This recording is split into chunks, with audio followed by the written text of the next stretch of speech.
At Sound Candid Talk, we provide live UHD broadcast for church services, talk shows and podcasts, weddings, live bands, products and services launches, webinars and trainings, Zoom meetings, conferences, seminars, exhibitions, and virtual concerts.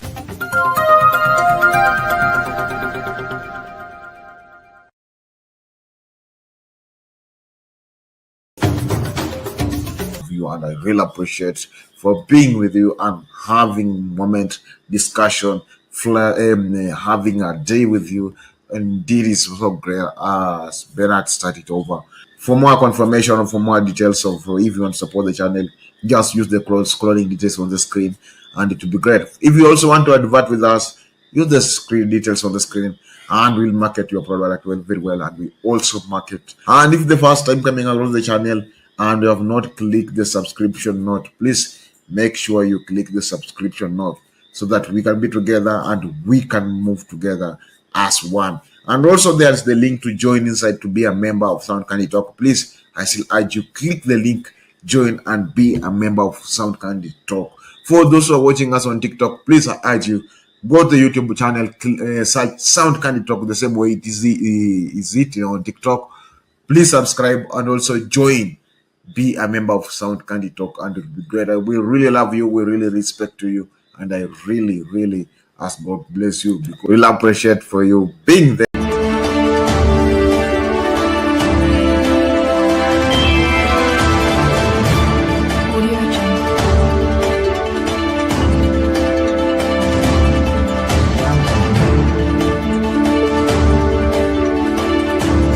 Sound Candy Talk Live News. Pushing the economy to the next level. And our proverb today talks about power and people and the need to listen. A man who uses force is afraid of reasoning. A man who uses force is afraid of reasoning. How would you interpret that? The reasoning is difficult work. So to escape that, use force. and it's typical where we are as a country. We are not willing to sit down and reason. So we take the shortcut and basically cow people. I think that's what it means. Yeah, we're not willing to sit down and reason. Yeah. Okay, well, Governor, there's so many things that are happening politically. And as a result of those political happenings, we're seeing a lot of those manifestations, whether it is manifestations in protests and demonstrations, whether it is then manifestation in death, 31 killed from the protests that took place just a week ago. And also then we're looking at 31 killed just from Sabasaba. I mean, it is sad. It's a sad number to have to then acknowledge. But then it gives rise to the politic of the nation at the moment. Not too long ago, you were hounded out of office for 60 days. There were charges that were leveled, or not charges, but there were allegations or questions about your management of Trans-Nzoia County offices. And many have already alluded to an idea that this may be politically motivated. You came out with the Tawe movement soon after you became governor. And so are all of these things tied together? Of course, they are tied together. Even in my meetings, my people, I've been saying that the government will come for you. It goes back to the same proverb. Because this government doesn't like to be confronted with the truth. Kenyans are raising very, very pertinent issues, but is the government willing to listen? When you raise these issues, instead of them responding to the issues, they use the alternative way, and that's silencing you. Of course, without going with the merits or demerits of whatever allegations were raised against me, for me, from where I sit, it was just political. That they were meant to just silence me. People come to your house and they're searching the house and they're picking almost everything, every little paper, every little document. What are you looking for? They can't really tell you. And then you are taken to their offices.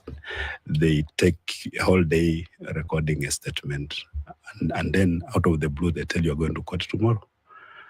Yeah, and then you go to court, the kind of charge leveled against you. We'll see what kind of proof they have, but basically they're just ridiculous. Were they on a fishing expedition, you think? I think they were. When you really try to engage them, they say that we received these allegations from people.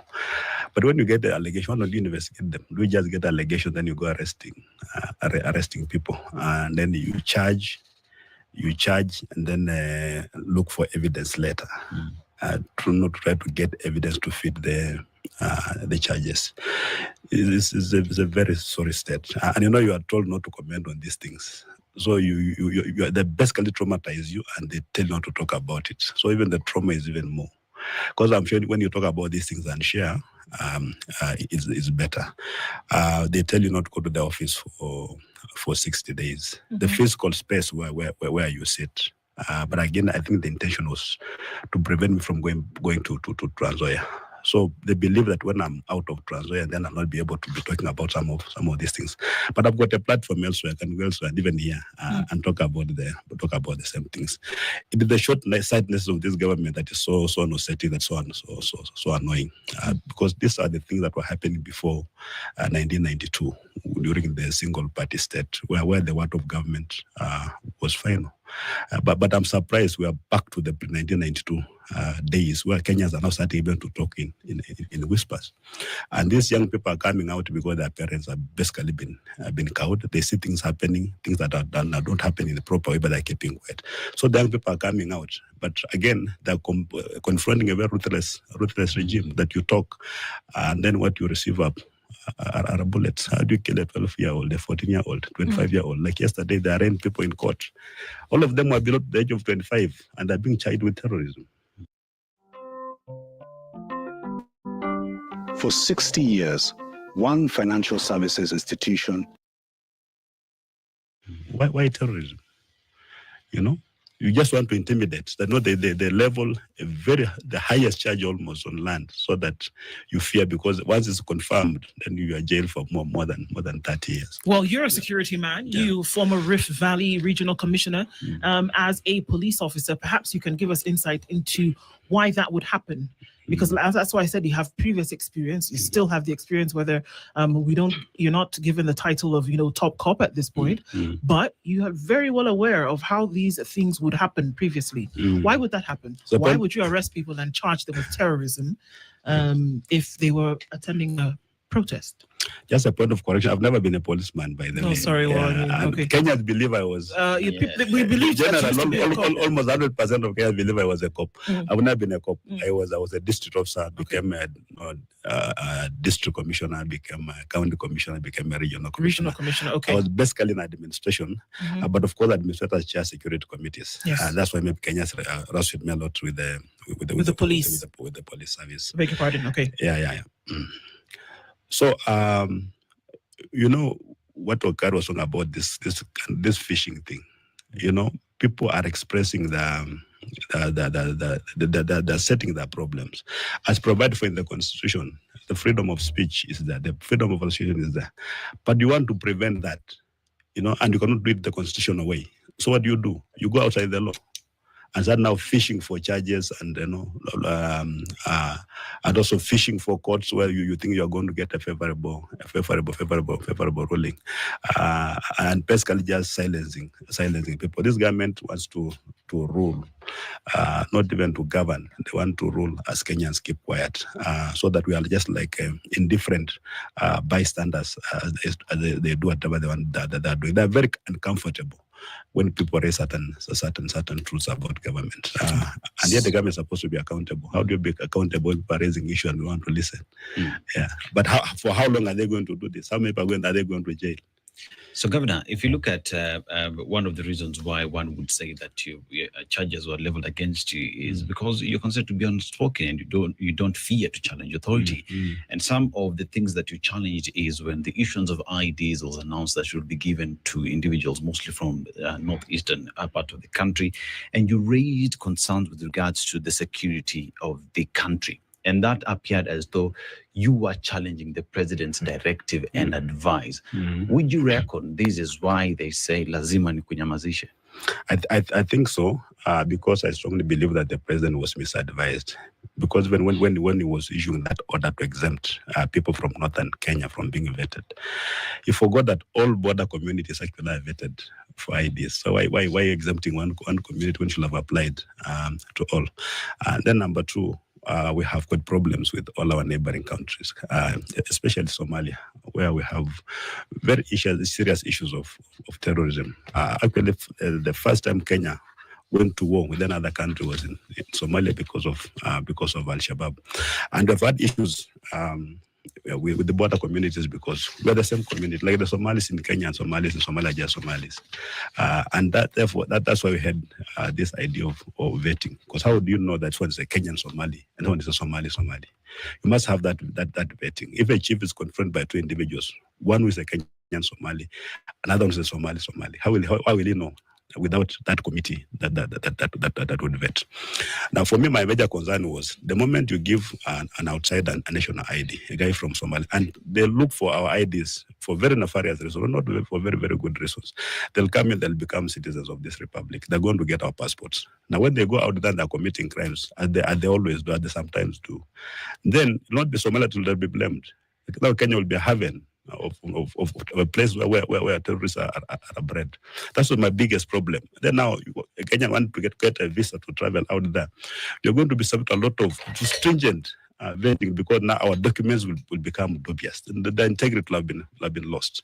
That's what I was raising. That instead of removing vetting, can we make it more efficient? That we remove all these corrupt activities that surround vetting, so that our Kenyan people, like the Kenyan Somalis, actually they go through harrowing experiences to get IDs. Foreigners will easily get IDs because they've got money. They'll come and pay this vetting committee that they get IDs. But our local Somalis themselves, because they don't have money, it becomes very difficult for them to get IDs. Can we streamline that instead of just issuing a blanket decree that there'll be no vetting at the border commission? And for me, even those communities are going to fight because you find a chief. For instance, I just want to give an example of a community called Aulian, for instance, in Kenya. And I know like politics basically clan-based. So to boost the numbers, you look across there and bring your kinsmen to do this kind of register them, to give them IDs and register them as voters. The other local community will be seeing what's happening. When it comes to elections, people are going to fight. Those guys will not be allowed to cross over from Somalia to come and vote. They're going to fight. And when you listen even to the leadership of a county like Marsabit, they're already complaining. Yeah, because some of them know they don't have communities across like in Ethiopia, but those who have got the cousins in Ethiopia are having them now registered into Kenya and changing the local demographics. The president doesn't get this. It's just common sense. I don't know if he consumes intelligence or it doesn't, because this is something that National Intelligence Service should be able to tell the president that this is a wrong policy directive, and he'll be able to listen.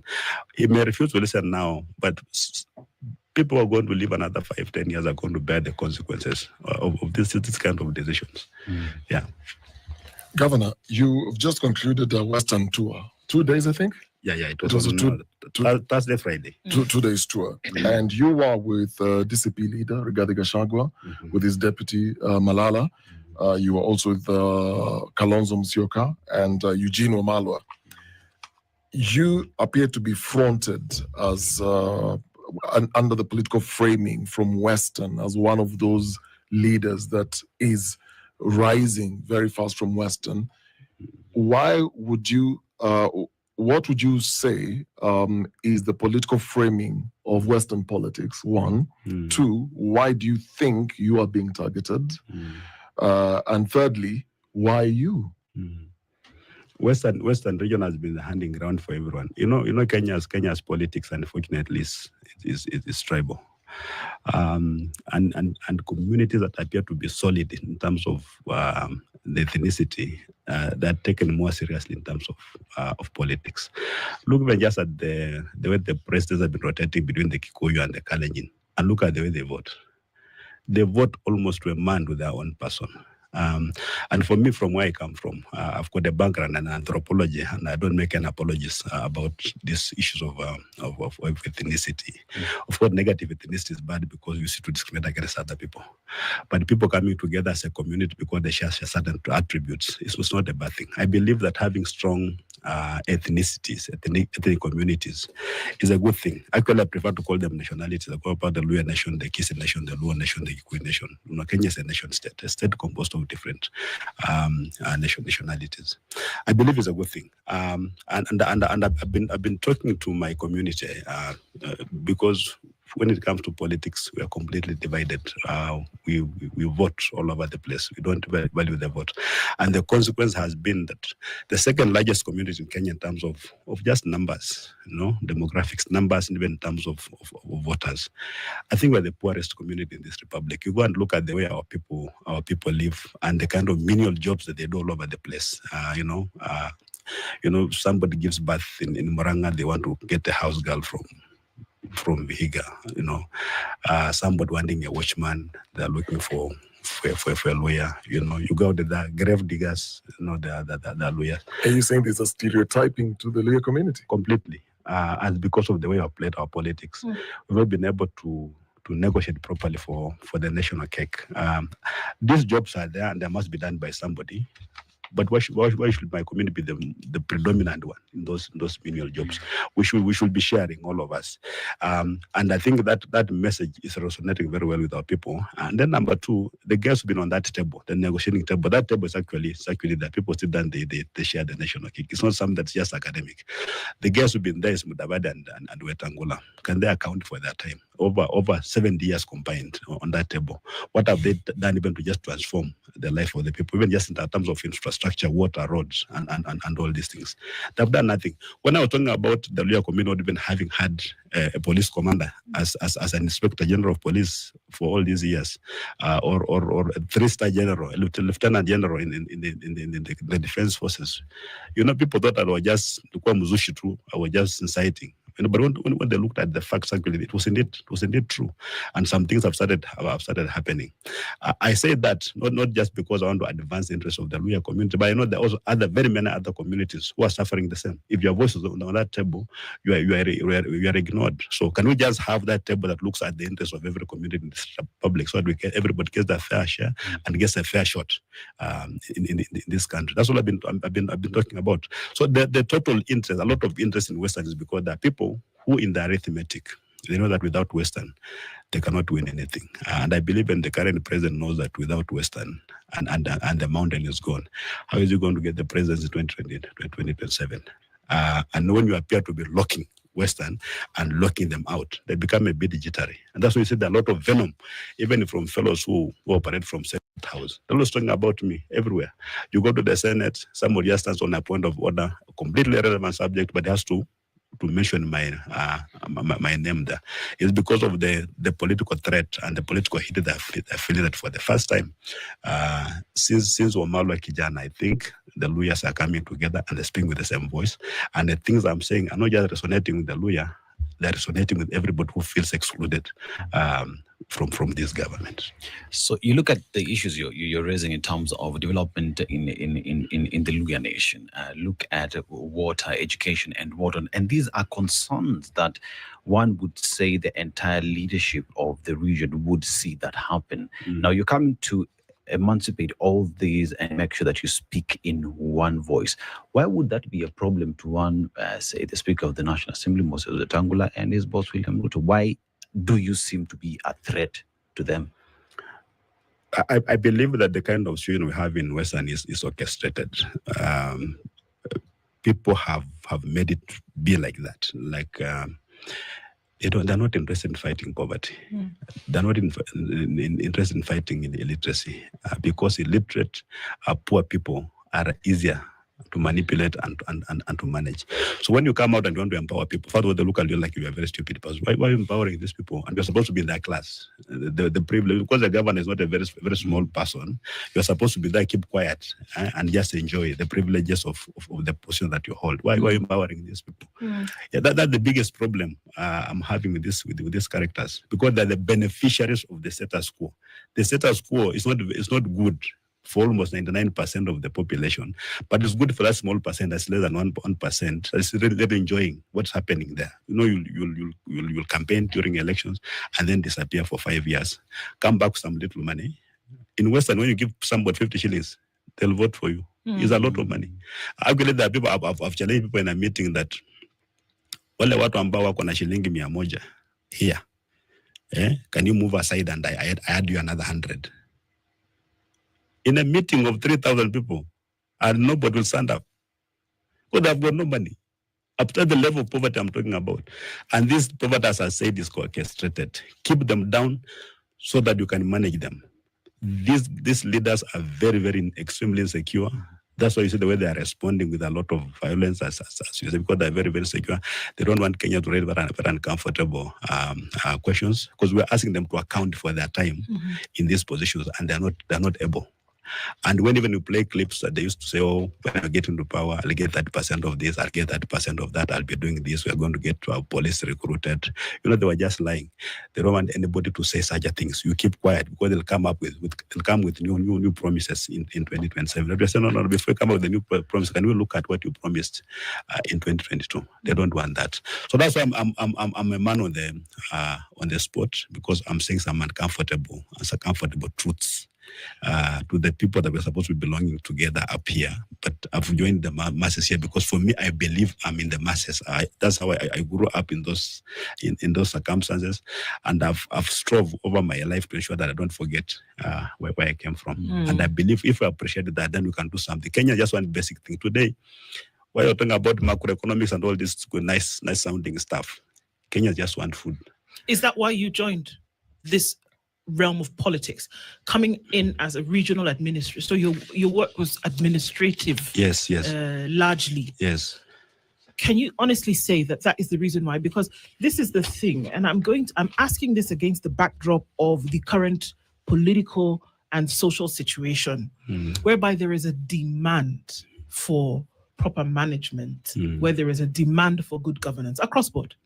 And that then takes into consideration what you are saying now, that people want food on the table. And the people who will strive for 50 shillings is not because they don't have anything to do. They want that 50 shillings to be able to eat. Yes. They want to send their children to school. They want to be able to go to hospital and get medical services. That's what people are asking for. Can you truly say that is the reason why you said, let me get into politics, let me be the governor of Trans Nzoia County, so that this thing that people want can actually be done? You want to contribute to that? Or do we see a situation where people want control? That's why they go into politics. For me, that was the only reason to go down there and try to change things, because I realized over the years that power is in politics. But these guys have made politics look so bad that everybody believes that politics is dirty. Yet it's politicians who are that. You're in government, you're an administrator. There are things you want to do, but you can't do them because some politicians stood in your way. Like when I was in the Rift Valley, I was a regional commissioner there, and would let it plan to carry out very serious operations, like to mop up illicit firearms from the hands of criminals. You plan, you do what you call operational orders. And I was able to talk to the hearts of our officers. I told them, you guys, let us suffer, because I know we are going to suffer. The terrain is very difficult. Don't ask even for allowance, because we will be given allowances. Let the government give us fuel, and let us move in and mop up this illicit firearm. And they agreed. Some of us were going actually to die. They agreed. But just to get the go-ahead,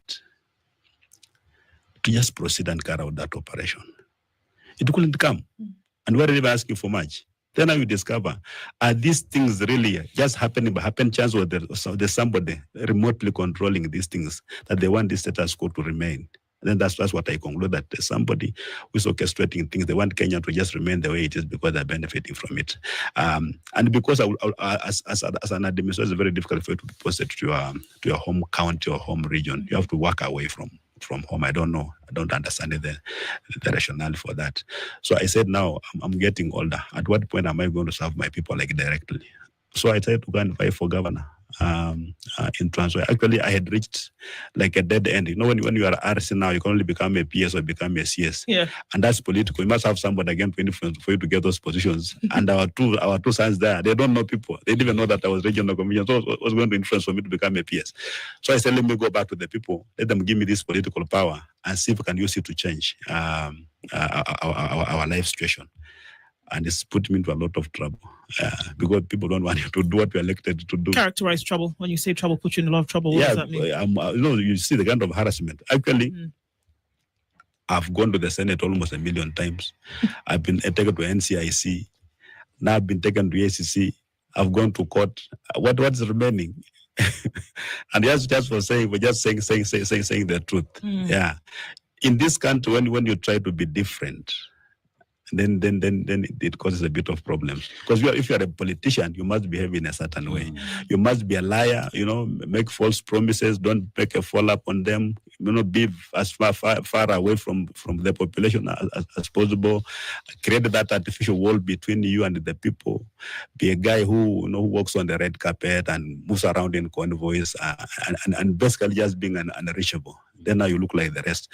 If you become to do things differently, you are threatening actually the status quo.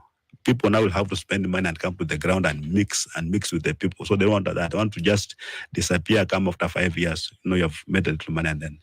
But they don't want that. That's what I'm saying. That one has put me into a bit of problems. Governor, you say that you are one of the people. You want to change the status quo, and the problem here, the devil, is poverty. And as you've gone around speaking with the locals, what are they telling you? Because at the end of the day, you say you're here to serve the people. Have they received the information that you're giving them?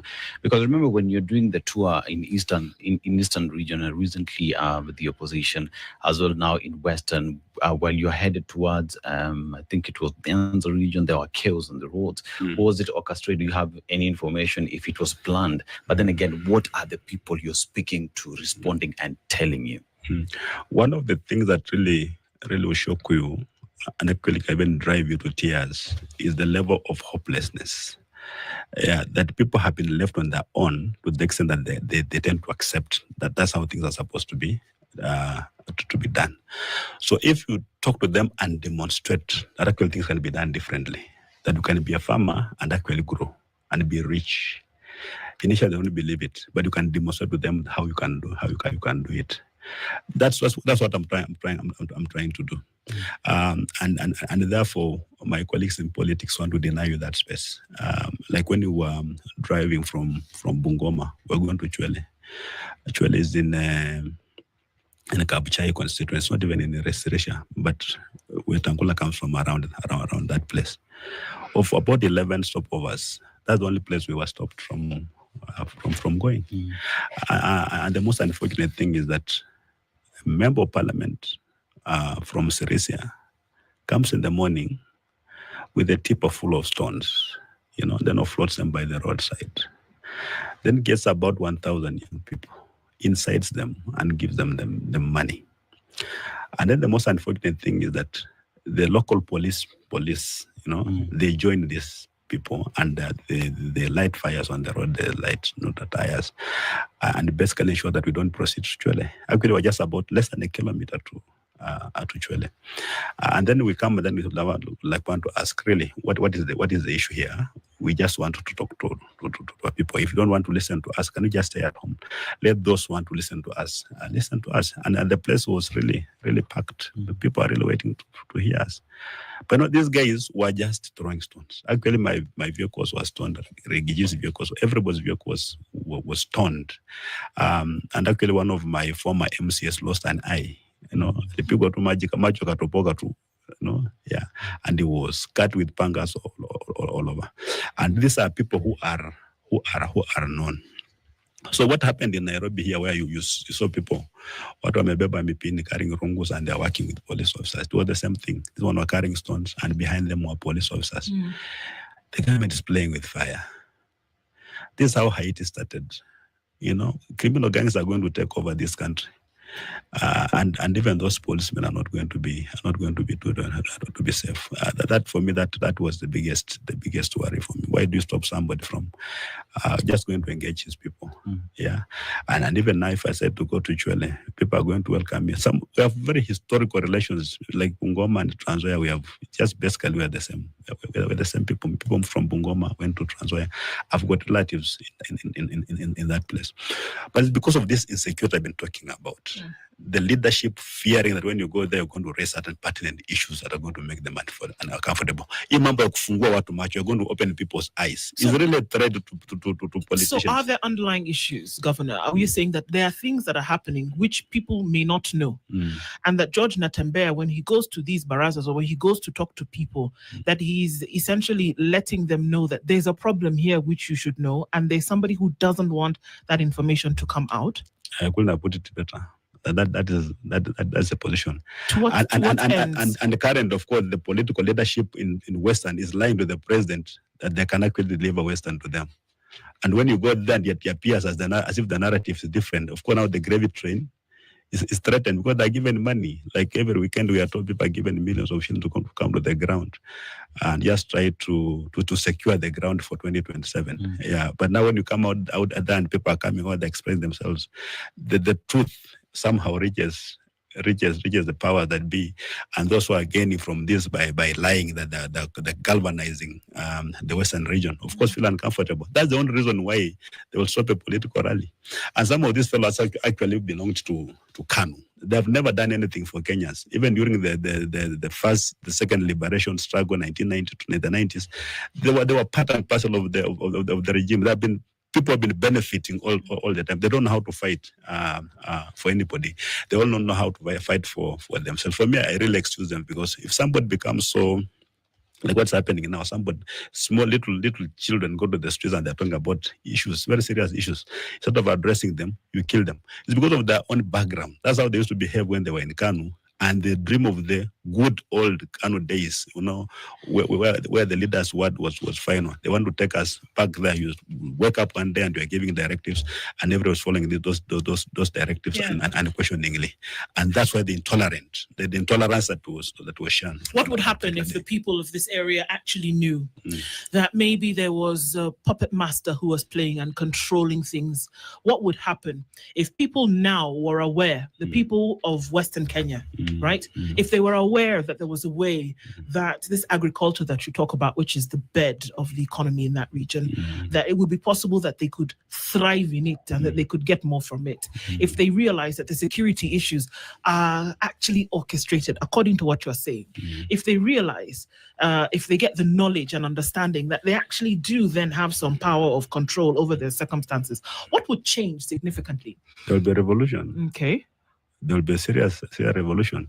In fact, for me, my daily prayer every day I wake up is for Kenya to start letting their problems with the kind of political leaders they have. The moment the Kenyans just do that, we are going to have change in this country. So like when you go to the market to go and buy a cow, people are very thorough. You don't even know the history. Which breed is this? How much milk does it produce? All this, you are very, very thorough, any sicknesses and so forth. But for leaders, we just loganeering. And then, you shout all over the place. Then you go and vote. Some are on the queue going to vote and they're asking each other, we are that callous and that casual. But the moment we started letting our problems with the leadership that we have, the salvation of Kenya will start. Well, Governor, Moses Wetangula and Musalia Mudavadi have accused you and your colleagues of being very tribal and balkanizing regions. They're part of the broad-based government. First question, what's your view on the broad-based government? Because you were talking earlier about having a seat at the table to represent your people. They are representing Western on that table. What's your view on the broad-based government? And when you talk about the quality of leaders in your last comment, do you believe Ruto should be a one-term president? Broad-based governments are an oxymoron. That's not how our constitution intends it. That we have people in government and people outside government, the minority and the majority. That's how just things are supposed to be. A broad-based government is an escape from accountability. That the people who are supposed to be criticizing you, they join the eating table, and therefore they keep quiet. And as somebody said, when you are eating, our mother's daughter, when you are eating, you don't talk. Yeah, so everybody's quiet and everybody's eating. It's actually bread-based. It's not broad-based. What's so broad about that? When you have got like two communities, unfortunately, the Kikuyu are there are very many in that government, and the challenges. How broad-based is that? They take over 75% of all the cabinet slots. Is that what do you mean by broad-based? Because two big communities are in government. That's just a nice sounding word that means to me really means means nothing. And for those of us who accuse us of tribalism, let them come to Trans Nzoia and say how I've formed my government. My government has got all the communities. I've got Luyas, has got Kikuyus, has got Kalenjins, has got Luos, there's got the Kisses. I have balanced that way. If I was to behave the way the national government behaves and say I was voted for by 80% of Luyas, actually 80% of my vote was from my community, I'll get them 80% of everything. But I realized that this is a cosmopolitan country, and I gave slots to even people did not vote for me. Why can the national government do that? And some of these things just a matter of perception that we belong. Yeah, if I got 22 cabinet slots, can you ensure that you have at least every community, like 22 communities of Kenya are represented there, maybe one. Then you go to the PS slots, and then you balance the others. Just a matter of percent, people just feel that they belong. But if you are really saying it's broad-based government, but when you look at the actual names, it's not broad-based. And even look at development, the development initiatives. They're only going to those areas where people are in government, and yet all of us are paying taxes. Can we say the only people in broad-based government should be paying taxes? Sure. So the broad-based government, according to what you're saying, doesn't fit the bill. No, it doesn't. It doesn't fill the gaps. No. But there are gaps. And then one would ask you, Natembeya, you're in a position of as governor, whereby the county boss is supposed to ensure that, number one, devolution lives out, but at the same time that we see the development agenda also opening up, and then also maybe aspiring to a higher position later on. What would be the solution to these gaps besides, uniting a people regionally, which there's nothing wrong with that. Everybody would want that to see that happen. But then there are gaps, which you've mentioned. There are economic gaps. There are managerial gaps. There are, governmental gaps. And the broad base, which was seen as a solution to some of these gaps, for which people went to the streets in protest, is not working according to what you're saying. What would work? What would you do, if given the opportunity to? Kenyans talk about something called state capture. That the state is captured. It's not something that you can see, but it's a reality.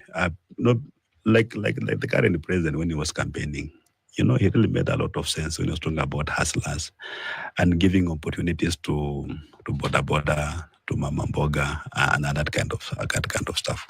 What happened when he get the reins of power? What happened? He forgot all that because there are people. These are invisible characters operating in the shadows who have captured the state.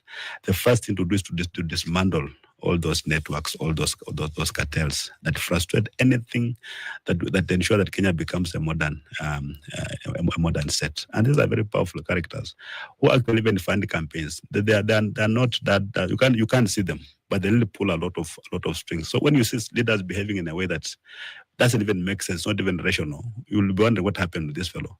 But there are certain agreements they make with these characters, these shadowy characters, who then now to mess up with public policy.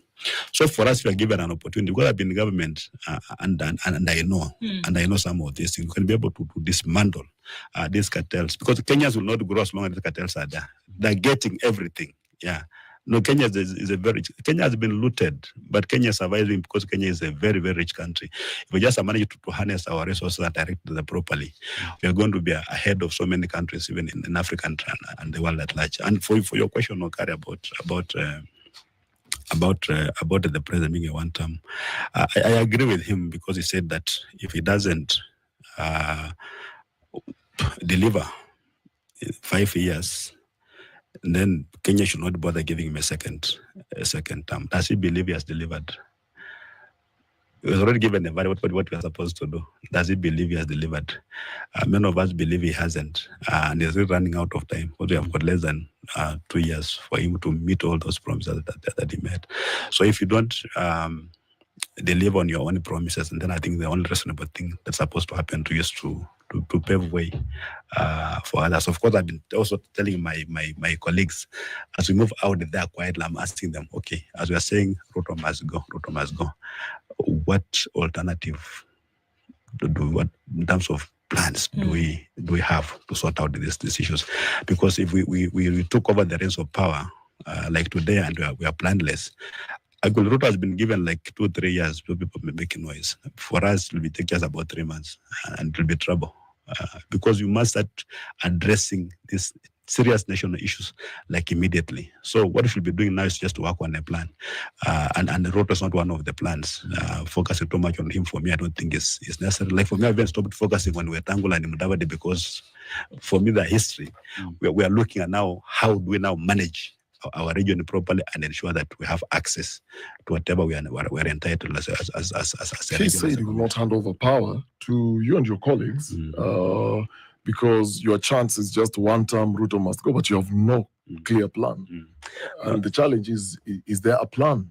The plan, we're working on our plan. Of course, as I was saying, we are challenging ourselves. Personally, I've been thinking, okay, we're talking about Ruto must go. But these issues are very, very, very serious issues. You can't just become president and think you're going to like a magic wand like this and they're gone. It goes for a lot of serious work. And Kenya seems to be seeing progress. Like you're talking about employment opportunities and people will see that people are getting employed because the economy is growing. Okay, let me give you one example. Yes. You worked as a regional administrator. Yes. Education, as we see it today, is an absolute mess. Anybody who wants to say it's not that case, maybe he's living on Mars. But it's a mess in terms of how we're going to transition from one curriculum to another, in terms of what's going to happen in higher, in terms of from pre-primary to university. There are issues across board. It hits on a very fundamental pillar of society, as does health.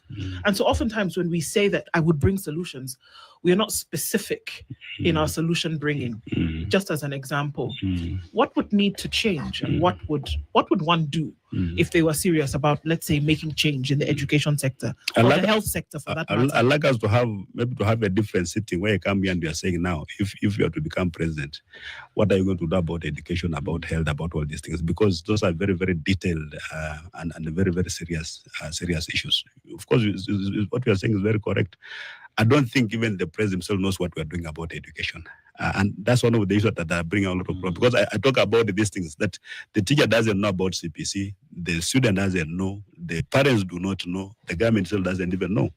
Yeah, you are moving from one grade to another, and the transition, nobody even knows what's going to happen. The teachers are handling 844. Now you are coming with CBC. They have not been trained, are not ready. You're talking about almost every school having a laboratory. You don't have the funds for that. And these kids are coming. No, they're not waiting. What's going to happen? We do not know. Why do we just change things? When it's working, they say don't even tamper with it. Why changing things for the sake of it? Kuna siku naambia president, if somebody gives a hot potato, kiasi moto, and then you didn't know it was hot, unaitupa kwa mdomo. Then once in the mouth, you discover it's hot. What are you supposed to do? Do you spit it with one? Yeah. You spit it. Hii mambo ya CPC angekuwa alispit kitambo sana. Because it's trouble. It's trouble. And it's affecting these guys now who are really putting him on his toes. Now they're going to finish. I don't know which grade 10 or grade 11. I don't know which grade is it. They're going to put on the streets again. So how is it going to manage these people? So, Governor, you've mentioned in terms of while you are the RC, you had operations to go and mop up illegal firearms and whatnot. Yeah. But here we're talking about now dismantling cartels in government. And you say once you have an opportunity to run government, that is the first thing that you'd be able to do. And if you just zoom back, as Okari would say, we zoom back and just look at it, right? Means even the current government has the machinery and the power to dismantle these cartels, but they are not doing that. Is that the position? And how would you do it differently? No, the government doesn't have the machinery to deal with the cartels because the government is cartel. It was formed by cartels. And the first thing to do, if you want to dismantle cartels, is for government officials led by the chief executive of the presidency, the president of the Republic of Kenya, to stop doing business. The president is a farmer. You are competing with peasant farmers, no growing maize. You are in the furniture business. You are a timber merchant. You are in insurance. You are in transport. You are everywhere. Can you focus on the business of governing? And you've had all these occupations, these engagements before you become president. Can we let them be for the time that you are president? Because conflict of interest is real, and it complicates matters because these business partners are the ones who are engaging in criminal behavior. What do you do? Yeah, your son owns matatus and is flouting all traffic regulations. What are policemen supposed to do? What are ordinary Kenyans supposed to do? They're going to copy your son's behavior because it's not above the law. So can the president, not just Ruto, the presidents be excluded from doing private business the moment you are in government? And then you kill all these cartels. But doesn't that seem to be the order of the day? Before you were here, Yes. JB Muturi joined us, of course, for conversation. It was very clear that folks who are getting into these positions are doing it for business. This whole NGCDF conversation comes into play here. That what are we really fighting for? When if at the lowest level, at the ward level, and then we start to get towards the constituency, that folks are fighting for, 200 million shilling per year kitty, but that the development of the ward or the constituency is not top of the agenda. These are words that came from JB Muturi. What are your thoughts about that? If the very institutions that have been set up to do this very thing that you're talking about, that wouldn't even need the intervention of the president, seem to be going in the opposite direction from which the constitution envisioned that it would go, in what direction do we go? What are your thoughts around this kitty that is supposed to be for there for that development? NGCDF is hot contention right now, and it's right along the lines of what you're speaking about. Exactly. Why are county governments and the National Assembly fighting over the roads maintenance levy? Roads is a devolved function, majorly. Rural roads are devolved, but members of parliament want to do roads, and because they can't do it directly, they get money to the Kenya Roads Board. The money is put into KERA, and they're the ones that are implementing projects out there. So if you're a member of parliament and you're doing a road, and that road is done very shortly, we're supposed to raise this issue.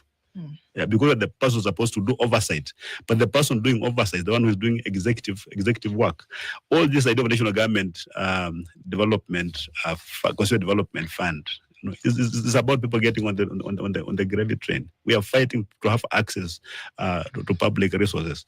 Governors are under siege everywhere because there's this belief, that we are swimming in money. Yeah. Why do we look at government as an opportunity to enrich ourselves? Yeah. We do that because the top, some fish starts rotting from the head. Can we stop the presidency from participating in private businesses and doing business with government, and enabling cronies to do business with government? The moment we do that, we are going to save our country, and the economy is going to grow. We're not going to overtax Kenyans. We are going to ensure that resources are used in a very accountable manner, and that the National Assembly, the Senate, do their oversight roles without feeling guilty. Because you are involved in some of these funny things, and then again you are supposed to provide oversight. At the end of the day, you have got the conscience. It will be telling you what you are doing is not right. Or you want to come and appear before the Senate. And everybody wants money. It's like when you land in Nairobi, the now governor has come. How do you do oversight? What do you want me to give you money? Where am I going to get that money? I have to go and raid my treasury and give you money. It's going to be an audit query that we'll be querying the next financial year. Yet we are the one who ate the money. We are just running this country like a disorganized kiosk. And as long as we are doing this, Kenya will not develop. Actually, we have done a lot of disservice to this country. We're not supposed to be where we are. We are now, where unemployment is almost 60%. The chances of you living an entire lifetime without a job in this country is very real. Not because of not going to school. You've gone to school, but you can't get a job. You can't get a job. Yeah, and that's what these young people are talking about. We are taking it very casually. We're not addressing it very well. And because we think, because we are leaders, we are very safe. Let me just give an example. If today 1 million Kenyans decided to walk to State House, what are they going to do? Are they going to kill everybody? If just 1 million Kenyans said, let's go to State House, and you barricade everything, you even put the military there, and they say we are going to walk to State House, what are you going to do? All these walls we build around ourselves as leaders, they're very fake walls. They can just crumble. At the end of the day, power is with the people. The people are saying certain things, but if we are deaf, we are not listening. And as I told my people the other day, is that Kenyans are now living on hope. The hope that maybe things are going to be better tomorrow. Now, if that hope goes, that things may not be better after all, what do we live for? Because stay at home, you'll die. Go to the streets, you're going to die. So you'd rather go to the street to try to change things and die there. This is feedback, very direct feedback the government just needs to listen to. And let people just sit down. Let the cabinet sit. This cabinet is completely clueless. Can they sit down and say, the problem that's facing Kenya today is the economy. The economy. The economy grows. Young people are going to get jobs. People are going to self-employ. We are going to solve this problem that Kenyans are going through. They are not listening. And bullets can't solve any problem. The moment you start killing children, 12-year-old, 14, you kill one child, that entire family is against you. The entire lineage is against you. Where are you going to get these votes? You earlier spoke about remote control. A lot of the things that are happening when you say the cabinet is clueless, do you then think there's somebody holding a remote control? Or are they simply clueless because you have a lot of intelligent people in there? Yeah, but have they been given the opportunity, to do what they were employed to do? I look at people in the cabinet. They are very qualified. Some are even overqualified. But what are they doing?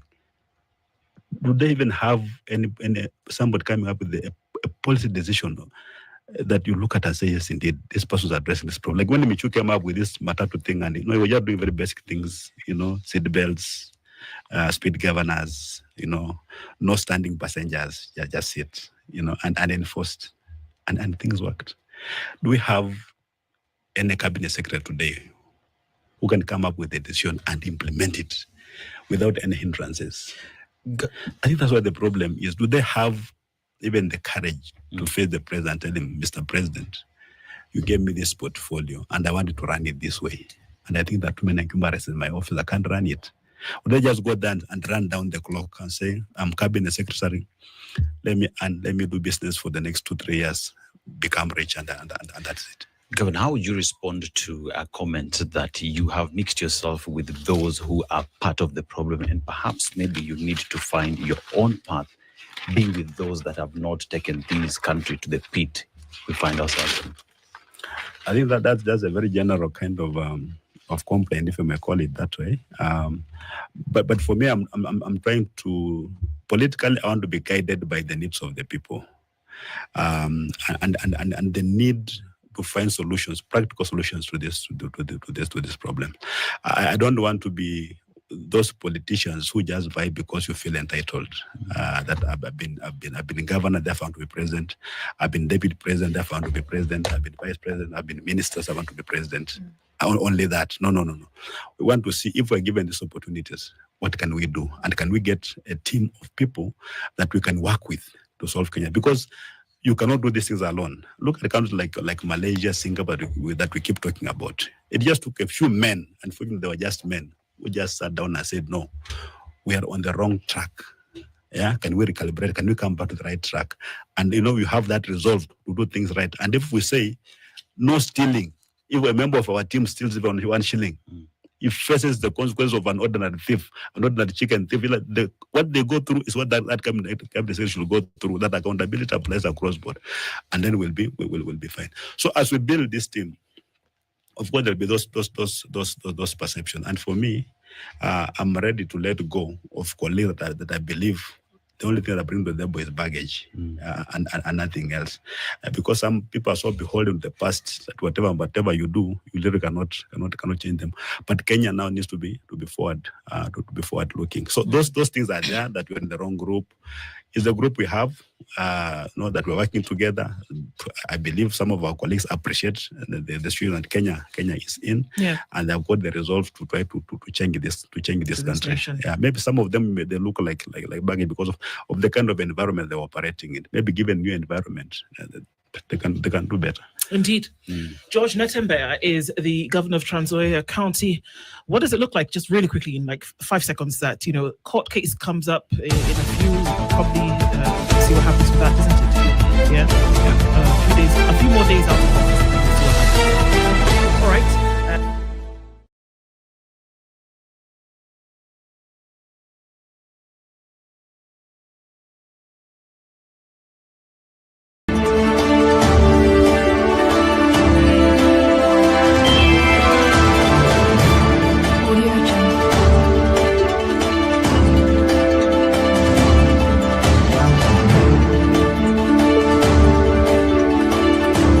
Sound Candy Talk Live News.